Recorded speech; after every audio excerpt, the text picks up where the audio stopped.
Estamos de volta com o último bloco dessa edição do SPM no ar. Eu sou Guilherme Paiva. E eu sou Vinícius Luque. Outro dado alarmante que temos no Brasil é que cada vez mais jovens estão morrendo no nosso país. Segundo o Anuário Brasileiro de Segurança Pública, mais de metade das vítimas de homicídio no país tem entre 15 e 29 anos. A repórter Nicole Micheletti explica o que está por trás desse cenário. Bom dia, Nicole. O que você pode dizer pra gente?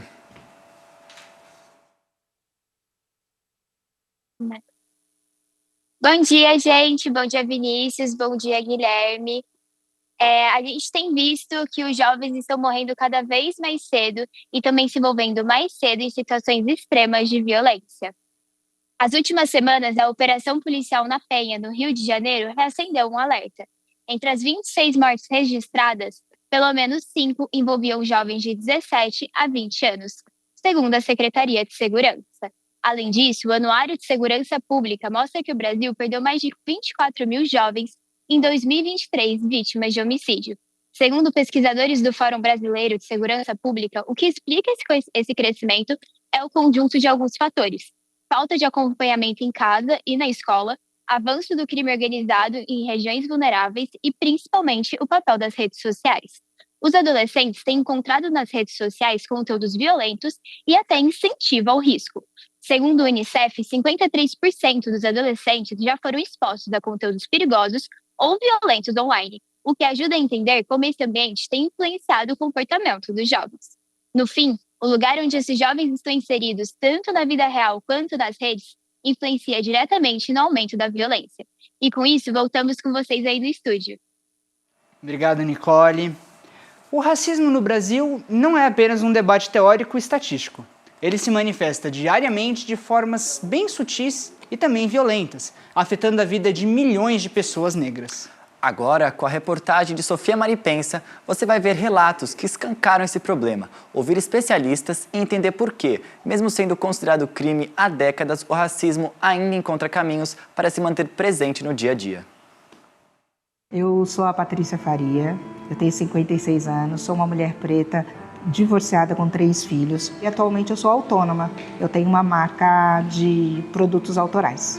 É muito difícil alguém na minha idade, na minha geração e com a minha constituição física não ter passado por nenhuma situação de racismo. Eu tive situações, trabalhava numa empresa de eletrônico, brasileira, mas era uma empresa de eletrônicos, e essa empresa, quando chegava o elevador, para eu subir, algumas pessoas não entravam no elevador comigo.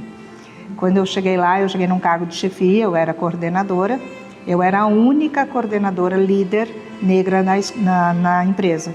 E eu percebia muita dificuldade nas salas de reuniões, eles questionavam sempre o que eu tinha estudado e se eu estava entendendo o assunto da reunião, como se eu não tivesse uma capacidade intelectual para estar lá. Então, isso são só alguns detalhes que eu já passei, mas é muito difícil a gente passar uma semana sem nenhuma pequena situação ou grande situação de racismo. O Atlas da Violência de 2024 aponta que 77% das vítimas de homicídio no Brasil foram de pessoas negras. O racismo atravessa instituições, relações do dia a dia e o trabalho, tornando-se sistêmico. E todas essas formas negam os direitos e a humanidade das pessoas negras. O sociólogo Pedro Jaime é doutor pela USP e explica o porquê esses casos de discriminação continuam sendo tão comuns. O racismo estrutural é um conceito utilizado para dizer como as questões raciais, as desigualdades raciais, estão enraizadas no conjunto da sociedade, de forma sistêmica na sociedade. E no caso brasileiro, isso tem a ver com a formação da sociedade brasileira, que a partir da proclamação da República, um pouquinho antes, 1889, um pouquinho antes, com a Lei Áurea, que colocou fim formal à abolição, não houve nenhuma política pública no Brasil que contribuísse para a colocação dessa população, dessa mão de obra ex-escravizada, no mercado de trabalho. Então, isso foi colocando essa população nas margens da sociedade, tanto do ponto de vista habitacional, quanto do ponto de vista de emprego, de renda, enfim, de saúde. E aí, portanto, cria-se essa ideia do racismo estrutural. A questão racial, o racismo, a compreensão de que os grupos humanos valem de forma diferente em função da sua cor da pele, se estruturou na sociedade brasileira e gerou desigualdades que afetam, sobretudo, populações de pretos e pardos, como a gente fala hoje em dia, que compõem o segmento negro. Mas existe racismo no Brasil? A pesquisa do Instituto Locomotiva diz que sim. 81% dos brasileiros reconhecem que existe racismo no Brasil, mas apenas 11% da população admite já ter agido de forma racista. Essa diferença revela como o preconceito é naturalizado e muitas vezes passa despercebido por quem pratica. A Célia se formou em pedagogia e atuou por muitos anos como secretária em uma escola particular de elite em São Bernardo do Campo. Atualmente, ela está aposentada e contou como foi passar por uma violência racial. Eu acho que foi os dois, racismo e preconceito. Eu fui na casa de uma amiga da minha filha, convidada pela mãe, um apartamento aqui em São Bernardo chamado Terra Mater, um apartamento chique. E o porteiro não me deixou entrar pelo elevador social. Ele me mandou ir pelo elevador de serviço. Então, eu fui numa boa, mas aí eu nem falei nada para a mãe, para não deixar a mãe também constrangida, né? Porque ela me convidou para ir na casa dela, né? Então, isso realmente eu achei que foi preconceito e racismo. O Disque 100 é um serviço público gratuito e anônimo que recebe denúncias de violação de direitos humanos. Em 2023, teve mais de 3 mil ligações em relação à discriminação racial, um aumento de 44% em relação a 2022. Meu nome é Andréa Ramos, eu tenho 51 anos, sou formada em administração. Eu sou a idealista da Nega Fulô, Bonecas Negras e Companhia. A gente é perseguido no supermercado, você percebe assim, andando atrás de você, diferenciado. Loja de roupa, loja uma loja mais... Quando eu comecei a ir na Zara, quando eu comecei a entrar, não na C&A, essa loja, mas uma Zara, uma loja com mais glamour, Guaraná Brasil, as pessoas não me falavam boa tarde, fique à vontade, seja bem-vinda, você quer um café, uma água? Como atrás de mim entrava uma outra pessoa não negra e era recebida, boa tarde, fique à vontade, você aceita um café e uma água? E aquilo me deixava assim em choque, eu falei, ué, não me viram, será? Ou eu não sou uma cliente em potencial dessa loja, então eu não mereço ser recebida com boa tarde, nem com água ou com café. Reconhecer a existência do racismo é o primeiro passo para enfrentá-lo.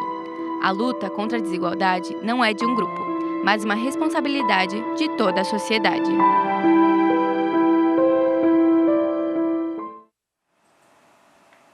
Antes de mais nada, a gente precisa lembrar que, apesar de ser o mais recorrente e o que a gente mais ouve falar, o racismo não acontece somente com pessoas pretas. Pardos, amarelos e indígenas também são vítimas diárias desse tipo de preconceito. Violência racial não é só agressão. São olhares, xingamentos, palavras, julgamentos que a gente faz só porque alguém é diferente. São os estereótipos que a sociedade coloca sobre esses indivíduos.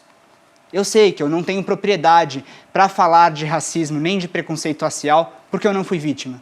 Mas, na minha percepção, o racismo é um dos tipos de violência que mais corrói no silêncio, que mais destrói trajetórias e que mais reafirma desigualdades que o Brasil finge diariamente que não vê. Batidas icônicas, um estilo único e óculos Juliette. Elementos que conquistaram o público tanto nacional quanto internacional e diferenciam o funk de qualquer outra música. Desde 15 de novembro, a exposição Funk, um grito de ousadia e liberdade, que está no Museu da Língua Portuguesa, traz a história do funk paulista com mais de 400 obras. A mostra inclui fotografias, pinturas e propõe o diálogo com narrativas marginalizadas. A exposição vai até agosto do ano que vem e tem entrada gratuita aos fins de semana. Para quem curte o gênero e quer entender mais sobre o legado do funk, vale a pena dar uma passada. Bom, e o funk é uma forma de resistência social, principalmente contra o racismo. Mas existem outros movimentos artísticos que acompanham e ocupam esse papel. E desde a ditadura até hoje, os artistas se colocaram na linha de frente e ocupam as ruas e museus para denunciar, lembrar e resistir. Saiba mais na reportagem de Cecília Lócio. Já que me pediram para rimar, então eu vou rimar. e eu sei que na arma eu não estou no gatilho. A parte mais interessante de fazer o que fazemos, saber que podemos mudar e melhorar várias vidas. E quando te entregarem simplesmente o fuzil, se você é uma rosa, apresente um espinho. Se eu não fosse MC, eu não seria nada, tá ligado? Se você é artista, então aprenda que realmente isso é um pudor, que no final das contas o que vivemos é a revolução e a poesia é uma forma linda de nós mostrar nossa dor. Nas praças de São Paulo, a arte ganha voz nas rimas improvisadas. Para muitos jovens, as batalhas de rima se tornam um espaço de refúgio e pertencimento em momentos difíceis. Caio Souza, também conhecido como MC Billy, está há 6 anos nessa cultura e conta o que as rimas significam para ele. Então, pra mim, o rap é a maior forma de resistência que a gente tem, tá ligado? Porque a gente consegue transparecer de forma didática e também uma forma que todo mundo entenda tudo que a gente passa na periferia no dia a dia, certo? E eu acho que o rap, ele abre muitas portas pra você, tá ligado?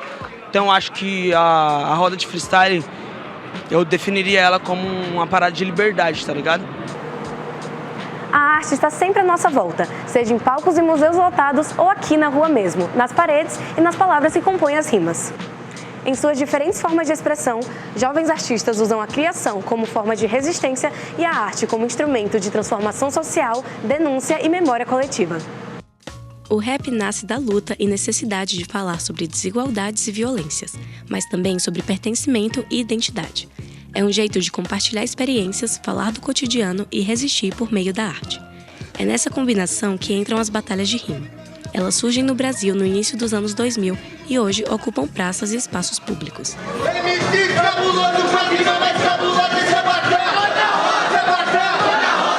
Mas as rimas vão muito além das ruas, já que, segundo dados do Spotify, nos últimos 3 anos, quase metade dos 50 artistas mais escutados no aplicativo no mundo são artistas de hip hop ou rap. O professor e curador de arte Lucas Tolotti explica como esses processos criativos ganham força em manifestações como batalhas de rima. Então ele é um processo criativo que junta aquela vontade de criar com uma necessidade de falar, né, de repente a partir daquela pessoa, daquele corpo, mas trazendo isso para outros também. Então eu acho que de alguma maneira a batalha de rima, as rimas, né, de um modo geral, acabam compondo tudo isso, né, porque tem ali uma ideia de luta e uma insurgência muito próprias. Oferto minha resistência ao que foram silenciados. Como diz o poeta Sérgio Vaz, a arte que liberta não vem da mão de quem oprime. Essa noite, oferto meu corpo e minha alma aos que não vieram, aos que não foram convidados. Agora, a palavra muda de ritmo, mas continua com seu propósito de resistir e transformar. No Museu das Favelas, a exposição Sobrevivências leva o visitante para dentro do dia a dia das comunidades e mostra a potência criativa delas. Cada sala é um recorte da vida nas favelas, desde a maneira como as pessoas se expressam até como constroem seus espaços, suas festas e seus sonhos. A exposição, o museu, trabalha muito para quebrar alguns estereótipos, né? Para quebrar alguns olhares preconceituosos em relação à população que vive na favela. Então, e um caminho é mostrar a vida como ela é, e a arte faz parte da vida. Existem muitos espaços em São Paulo que, assim como aqui no Museu das Favelas, acolhem e fortalecem a produção cultural periférica. Muitos núcleos de cultura são responsáveis por revelar escritores, e é o caso de Elisandra Souza, uma das vozes que ajuda a consolidar a participação das mulheres negras na poesia. Eu me denomino que eu escrevo literatura negra feminina, mas eu continuo escrevendo literatura brasileira, né? E aí as pessoas, quando vão pensar literatura brasileira, esquecem de me incluir, porque eu sou literatura negra, literatura periférica, sabe? Né? E não é isso, né? Érica Augusta nasceu em uma quebrada da Zona Oeste de São Paulo e cresceu ouvindo Racionais. Letróloga, mestra em estudos brasileiros e pesquisadora no Museu das Favelas, ela traz uma nova visão sobre diferentes formas de violência contra artistas periféricos. Quantas vezes a gente vê a produção, inclusive musical, da periferia da favela ser reproduzida, ser apropriada por outros grupos, e quando ela acontece dentro da periferia da favela, ela é tratada como crime, como algo desviante, mas quando ela é reproduzida em outros espaços da cidade que são visitados pelas elites, que são frequentados pelas elites, aquilo é tratado como cultura, como lazer, como um espaço de reflexão. Em todos os seus formatos, a arte serve de instrumento para manter viva a memória coletiva de uma cultura que foi construída para resistir e transformar. Sem ela, muitas vozes continuariam sem encontrar espaço, e é por meio desse encontro que muitos podem mudar suas vidas e contribuir para melhorar a sociedade em que estão inseridos. A arte é aquilo que acontece quando a vida não dá conta de se explicar sozinha, e por ela, transforma. Porque oferece palavra a quem nunca teve voz, oferece formas a quem só conhecia limites. Quando cortam a arte, cortam a escada. Quando censuram a arte, rebaixam o teto. Quando tiram a arte da escola, tiram a chance de alguém descobrir o próprio futuro. Falam que arte é luxo, mas para muita gente, arte, na verdade, é sobrevivência. Oprimir a arte é impedir que gente comum descubra que pode ser extraordinária. É oprimir a ascensão social. O grande problema é que a arte só é valorizada quando chega às elites. Bom, e depois desse seu comentário forte, a gente, antes de encerrar, vai voltar para o nosso YouTube para ler os comentários de algumas pessoas que falaram das nossas reportagens nesse terceiro bloco. O 77 Meds celebrou a resistência através da música e da arte. É isso mesmo. A Elise Castro também mandou um comentário elogiando o nosso programa, dizendo que o tema é muito importante, sensível e tratado com respeito. Muito obrigado, Luísa, a gente fica muito feliz e realmente é um tema que merece muita atenção de todos. Bom, e antes da gente encerrar, tem um outro comentário que é do Kleber Stevani, que além de toda a equipe que está ajudando a gente a colocar esse jornal no ar hoje, desde a parte técnica, as câmeras, na produção, infelizmente ele não pôde estar aqui hoje, mas ele foi uma das peças fundamentais para a gente ter esse programa hoje. Então, meu obrigado ao Kleber e a todos os técnicos que estão ajudando a gente hoje. Muito obrigado, pessoal. Bom, o SPM no ar está chegando ao fim, mas o que a gente entendeu depois de ver todas essas histórias? A violência é algo que nos cerca todos os dias, mesmo sem perceber. A todo momento, diversas pessoas enfrentam agressões e xingamentos e muitas vezes engolem suas dores. Mas a gente viu também que dessa violência nascem diversas formas de resistência, que permite à sociedade responder de forma digna, seguindo em frente, convicta de que o próximo dia será melhor. Por mais que elas se esforcem sozinhas, essa força não tem resultado. Trata-se de um trabalho conjunto, tanto do governo combatendo a violência com políticas públicas, quanto de você, telespectador, que pode realizar pequenos atos para demonstrar respeito e amor ao próximo, combatendo a violência do seu próprio jeito. Bom, pessoal, muito obrigado por acompanharem a gente no programa especial de hoje. Se você quiser rever as reportagens desse telejornal, acesse o canal da Agência de Jornalismo da ESPM aqui no YouTube. Uma ótima tarde para você aí de casa e até mais. Tchau, tchau.